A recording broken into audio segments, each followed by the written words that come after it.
महाराष्ट्राच्या राजकारणातल्या एका मोठ्या घडामोडीनं आणि ही घडामोड सध्या घडतीये पंढरपूरमध्ये।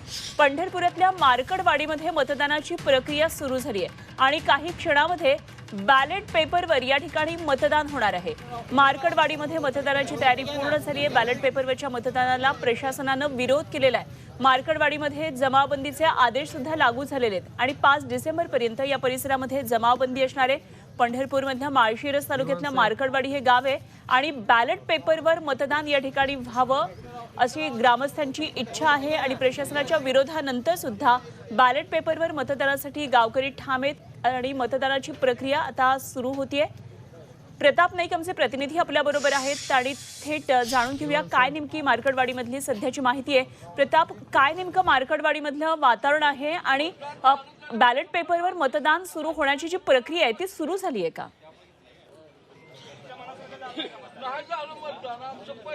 आपण पाहतो की मार्कडवाडीमध्ये बॅलेट पेपरवर मतदान घेण्याची प्रक्रिया पूर्णतः तयार झालेली आहे असं आपलं म्हणता येईल, कारण आपण पाहतो की सर्व कार्यकर्ते या ठिकाणी आलेले आहेत। त्यांनी आपण पाहतो की अशा प्रकारचे जे सर्व उमेदवारांची नावं असणारे चिन्ह तयार केलेले आहेत। मतदार याद्या या ठिकाणी आहेत, त्याबरोबर शिक्के सुद्धा आलेले आहेत बॅलेट पेपरवर मतदान घेण्यासाठी। आणि या ठिकाणी आपण बघतो की बूथ क्रमांक 96(1) गाव मार्कडवाडी मतपत्रिकेद्वारे मतदान अशा प्रकारचं या ठिकाणी तयारी केलेली आहे। आणि या ठिकाणी जर आपण पाहिलं तर सर्व गावकरी जे आहेत ते मतदान करण्यासाठी या ठिकाणी दाखल झालेले आहेत। एकूणच आपण पाहतो की राम सातपुते यांना या गावामध्ये मताधिक्य कसं मिळू शकतं अशा प्रकारचा सवाल करत उत्तम जानकर यांनी ही मतदान प्रक्रियाच सदोष योग्य नसल्याचं म्हणणं त्यांचं आहे आणि त्यालाच घेऊन आपण पाहतो की कालपासून या त्या गावामध्ये पूर्णतः बॅलेट पेपरवर मतदान प्रक्रिया पूर्ण करून घेण्याची तयारी झालेली आहे। मला सांगा की पोलिसांनी प्रशासनानं सुरुवातीला विरोध केला, पण नंतर मात्र तुम्ही कुठेतरी ही मतदान प्रक्रिया पूर्ण होऊ दे आणि आमच्या मनातील शंका दूर होऊ दे अशा प्रकारचं तुम्ही एकूण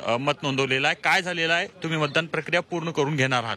नाही, गावकऱ्यांना सपोर्ट म्हणून मी या ठिकाणी त्यांचं मॉरल वाढावं, त्यांची भीती जावी। पोलीस प्रशासनानं जो हैदोस माजवलेला आहे, इथं 2 दिवस झालं सगळं गाव दहशतीखाली आहे आणि अशा परिस्थितीमध्ये तरी या ठिकाणी 100-150 लोक आलेले आहेत आणि अजून एक 100-150 लोकांची वाट बघतोय आम्ही। 10-15 मिनिटांमध्ये काही लोक या ठिकाणी वाढतील आणि मतदानाला सुरुवात होईल। बघू, त्यांचा डाव आहे किंवा त्यांचं एक प्लॅन झालेला आहे की हे सगळं उचलून न्यायचं या ठिकाणून। आम्हाला आमच्यापर्यंत ती माहिती आलेली आहे, बघूया काय करतंय त्या ठिकाणी। आता म्हणजे लाठीचार्ज होऊ शकतो, काही घडू शकतं, अशा पद्धतीचं वातावरण या ठिकाणी तयार झालेलं आहे। नेमकी शंका काय झालेली आहे, शंका काय निर्माण झाली की ज्याच्यामुळे बॅलेट पेपरवर मतदान घेण्याची? नाही, ती 23 तारखेला ज्यावेळी निकाल लागला त्यावेळी मार्कडवाडीला अपेक्षित होतं की 1500+ मतदान हे उत्तमराव जानकरांना जाणं अपेक्षित होतं, परंतु तसं घडलं नाही।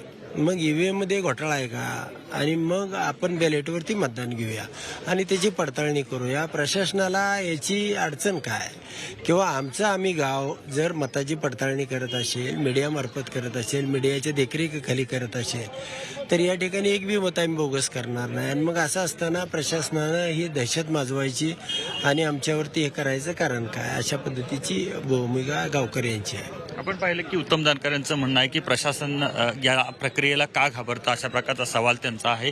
एकूणच आपण पाहतो की या सर्व परिसरामध्ये मोठ्या संख्येनं जे मार्कडवाडीचे ग्रामस्थ आहेत ते आलेले आहेत आणि दुसरीकडे आपण जर पाहिलं तर पोलिसाचा प्रचंड असा बंदोबस्त या ठिकाणी आहे।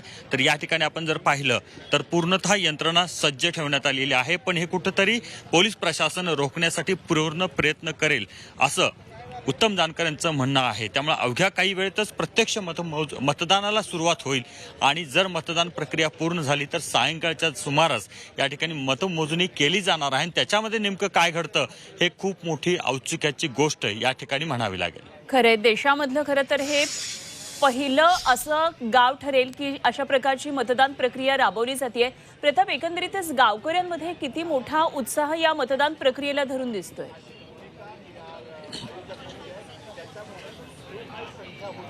गावकऱ्यांमध्ये मोठा उत्साह आहे, कारण आपण जर पाहिलं तर गावकरी या ठिकाणी यायला तयार आहेत। पण दुसरीकडे आपण पाहतो की राम सातपुते यांच्या मार्फत जी भूमिका मांडली जाते की ह्या जानकर गटाची ही भूमिका आहे, कुठंतरी या गटाला या गावामध्ये कमी मतदान झालं म्हणून हे अशा प्रकारचं षडयंत्र किंवा अशा प्रकारचं सगळं नियोजन यांनी केलेलं आहे असं राम सातपुते यांचं म्हणणं आहे।